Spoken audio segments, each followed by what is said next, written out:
Hey there, drone fans. Rick here again from Drone Valley.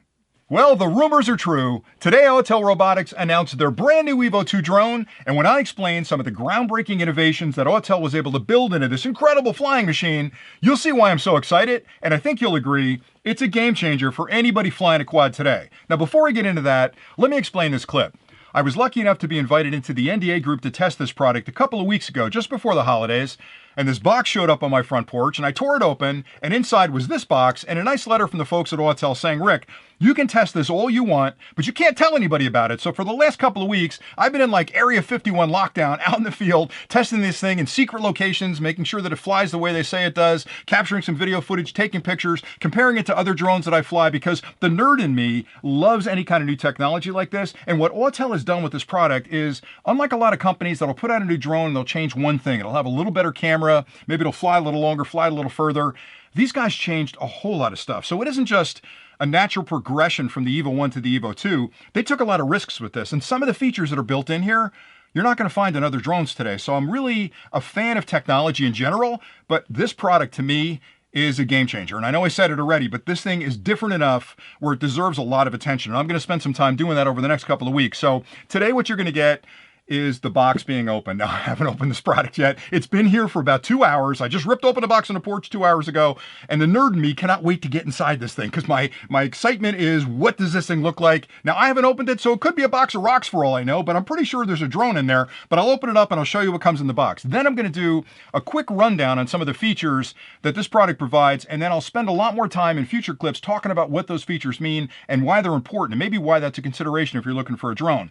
After I do that rundown of all the specifications, I'll take a closer look at the drone itself and all the components that come with it, the battery, the charger, the controller, just so you have a real good look at it. Now, if you're at CES today, go by their booth and you can actually see the drone in person, but if you're not at CES, stay tuned to the channel because I'm going to have a ton of coverage with this product out in the field flying, and again, all the comparisons you care about. Now, I've talked enough. I cannot wait to get inside this box, so let's get to the unboxing.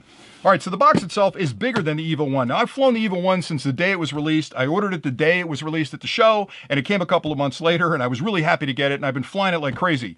The Evo 2 box is bigger, and from what I've seen from the specifications, the drone is bigger as well, but again, until I open it up, I don't know. So, just cut the tape here in the back. All right.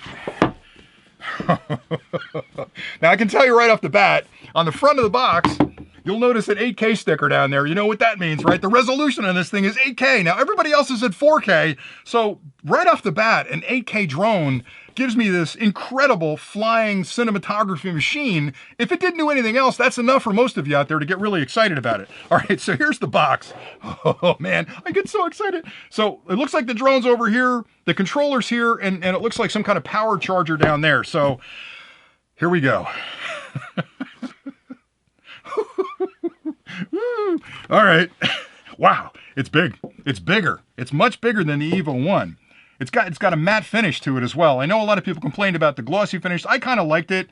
Good on you guys at Autel for making it sort of a matte finish. And they've also dressed up the motors. They've got a really nice color-coded motor on the top. We'll take a closer look at that in a second. All right, so let's take a look in the bottom of the box. Now, that's just foam. So there's nothing underneath that. It's just the foam. Over here, I'm imagining this is the controller. Let me get rid of this. We'll put this down over here. Let's see what's in here. All right, let me open that up. Yep, it's a controller. Now, at first glance, the controller looks the same as the controller from the Evo 1, so I'm sure they've changed something, because the other thing that I have to mention is that this drone will fly, I can't believe this, but it will fly a full 5.5 miles. Now, obviously, you're not going to fly a drone that far because we have visual line of sight restrictions in the US, but having that strong a signal means you get less interference when you're flying in close. The controller looks pretty much the same. I'll have to fire this up and play with it, and I'll do a closer look at this in a second. All right, the third box inside there, I'm assuming is the charger. Now, the battery is much bigger. I'll pull that out in a second. So I imagine the charger is going to be different as well. All right, so there's the charger. Now, I didn't get anything else as far as cables or instructions in there, but again, this is a production model. It's not the release version of it. The release version will have cables, I'm sure, for connecting the controller to your phone. I'm sure it'll have instructions and a quick start guide and all the stuff you're used to, but because I got this early, I'm just happy I got the drone, the controller, and the charger. And the charger is pretty much the same as the other chargers that they used on the Evo 1. Just connects up to the battery directly and you charge it that way. The controller, and I'll go through this in more detail in a second, looks almost exactly the same. I've got a USB-A connection here and a micro USB connection. So I imagine the micro USB is for charging and the USB-A is for connection to your phone. Same antenna pattern. and the same grip for your phone on the top. So that's what you got there. Now let me get these guys out of the way because I want to open this guy up and take a look at him. All right, so let me put the charger back here. Okay, here's the drone. Oh man, this is so cool. All right, so it's large. Larger than the Evo 1 like I mentioned, but it's got some really substantial components on it that you're not going to find in the Evo 1. Now that's what it looks like. Now let me show you side by side the two of them. So it's a much larger drone. The wingspan is bigger. The props are much bigger. I imagine it's going to spin slower because they've got bigger props on it, but it looks substantial. It looks really substantial, and it's built to be an industrial grade looking drone. It's just fantastic, the build on this thing. And the quality of the build is outstanding. I mean, the form and fit on this thing is perfect. A beautiful drone. All right, so I've got connections on the side. I've got sensors. Now, another thing this does, a lot of people complain that this didn't have sort of universal obstacle avoidance all the way in the drone. Honestly, I don't use a lot of obstacle avoidance. I tend to turn it off because I'm flying in quarters that are kind of tight. But if you like obstacle avoidance, this has omnidirectional obstacle avoidance. So it's got top, sides, bottom, front, and back. And the sensing distance on this is really good. It's about 20 meters at a minimum. So if you're flying along quick, within 20 meters of hitting something, it's going to slow down and back off. And actually, I'm going to fly this today, but my experience with the last one was it doesn't just stop in midair, it actually slows down to let you know you're approaching something. So pretty cool. All right, let's take a look at the battery. All right, so the battery mounts a little bit differently. This battery pops out from the top. This one pulls out the back, and it's a substantial battery. This is pretty heavy. Now, the couple of the features I want to mention, and I'm going to talk about these in more detail in a little bit, but out of the gate, it'll fly for 40 minutes. Now, I don't know. I'm sure the efficiencies are built into it. The battery's bigger, the motors are bigger, so maybe they're spinning slower. But a 40-minute flight time means I can take one battery on this thing and cover most of the time that I use two batteries on other drones. Now, again, you're not going to get 40 minutes because most of you are going to land it like I do with 15 or 20% left. You don't want to run out of gas when you're pretty far away. You want to make sure you land it at 15, 20%, but that still means I'm getting 35, 38 minutes out of it on a decent day. So that's pretty cool. The other thing I love about it is the camera. So it's an 8K camera for this particular model. Now there's a couple of different models. There's going to be the Evo 2, which has got this 1/2 inch sensor in it. The Evo 2 Pro, which is going to have a 1 inch sensor in it. And then there are going to be two versions of a dual sensor that has a FLIR camera and the 1/2 inch sensor in it. And there's going to be a 320 version and a 640 version. So essentially there's going to be 4 models of this available. And you're probably thinking, I hate that because when they did it with the Mavic 2, I had to buy the Pro or the Zoom and I was really conflicted and I ended up buying both of them and I didn't need both of them. Well, the best part about this drone for me is you've got a removable payload for the camera. So they've built this where you buy one frame and you can buy whatever camera you want to add to it later on. So if you start off with the Evo 2 and you want to upgrade to the 1 inch sensor for the Pro, you buy the camera. And I'll show you how to change that in a future clip. I haven't torn it apart yet, but trust me, I'm going to get in there and see how to change that. But isn't that cool? You buy the airframe, which means you've got this continuing upgrade path for newer cameras, higher resolutions. Who knows? Maybe they're going to come out with a 360 camera like they teased on the original Evo 1. But for me, that's perfect because I buy the drone once and I can upgrade the cameras as I go. And if you don't need an 8K camera, maybe you go with the smaller sensor. I don't know. It's up to you guys. But I love that choice. And again, I don't understand why other drone companies haven't made that switch. Now, I know other companies do it on their larger drones, but in a prosumer style drone like this that folds, this is the first one that offers that type of swappable camera in there. So anyway, that's pretty much it for the unboxing portion of this. I'm super excited to take a closer look at it. So what I'm going to do is, oh man, this is nice. I'm going to take a few minutes, look at this, then I'm going to do a closer look and I'll run through some specifications just to give you a feel for everything it can do. And then I'll come back with some conclusions at the end. So stay tuned for the closer look part.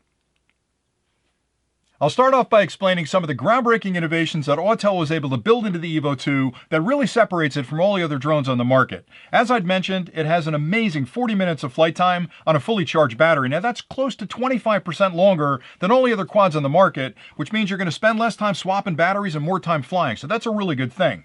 It will fly an incredible 5.5 miles in unobstructed conditions. I don't recommend you go beyond visual line of sight, but knowing you have that strong a signal means that you're not going to have any interference issues if you're flying in the woods or near trees or homes or other obstructions. So that's really good that it's got that kind of flight distance.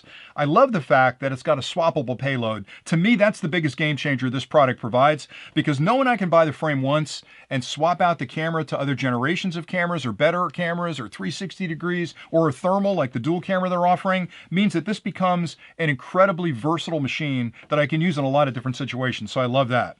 They've also introduced, like I'd mentioned, the 360 degree obstacle avoidance. So the product now can sense sides, front, back, top, and bottom. So if you're flying near a lot of obstructions, it'll keep you safe and keep you away from those obstructions when you're flying.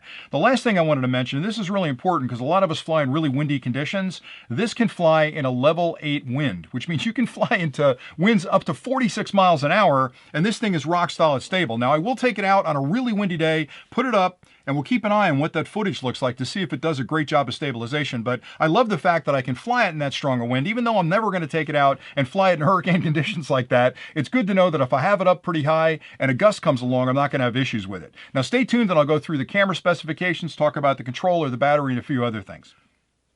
The drone will be available in 4 different models, starting with the Evo 2, which features a 1/2-inch CMOS sensor and can record video up to 8K at 25 frames per second, 6K at 50 frames per second, 4K at 60 frames per second, and both 2.7K and Full HD at 120 frames per second. It doesn't feature a FLIR camera, but it can capture images as large as 8,000 by 6,000. The next model is the Evo 2 Pro, which features a 1-inch sensor and can record both 5.5K and full 4K at 60 frames a second, as well as 4K, 2.7K, and Full HD at 120 frames per second. The Evo 2 Pro doesn't feature a FLIR camera, but it can capture images up to a 5472 by 3648. There will be 2 models of the Evo 2 Dual released, both of which feature a 1/2-inch CMOS sensor and a FLIR sensor as part of their imaging package. The video recording capabilities are 4K, 1080p, and 720p at 30 frames per second, and the FLIR thermal package is either a 640 by 512 or a 320 by 256, both of those at 60 frames a second. That particular model can capture images as large as 8,000 by 6,000. The controller includes a high-resolution 3.3 OLED display that allows you to switch between an FPV view through the camera on the quad or displaying telemetry information. It has a 5,000 mAh battery, which will give you hours of use on a full charge. The brightness on the display is 330 nits, which is very bright for outdoor use, and it provides a 1080p live view of the FPV view from the camera. Now I'll take a closer look at the Evo 2 drone, and I've left it in its folded position to start because I wanted to show you the proper way of extending the arms. Looking from the side, it almost seems like you could start with either arm, but you'll find if you extend those bottom arms first, you're blocking the travel of the top arms. So you always want to start with the top arms, extend them one at a time gently. You'll hear them click open, then move on to the bottom arms. Now, one thing I do want to point out is the arms are under tension, so you'll find as you're extending them, you'll reach a point right about here, this pivot point, where it wants to snap open on its own. Don't let that happen. Make sure you hang onto the arm all the way through the end of travel, because if you let it snap open over time, the stress that puts on the joint can cause you some issues. So make sure you hang on to them all the way through the end of travel. Once the arms are extended, you can remove the gimbal lock on the bottom. I'll flip that over. The gimbal lock is there to keep the camera in position. It's not going to bounce around during travel, and it protects that sensitive lens up front.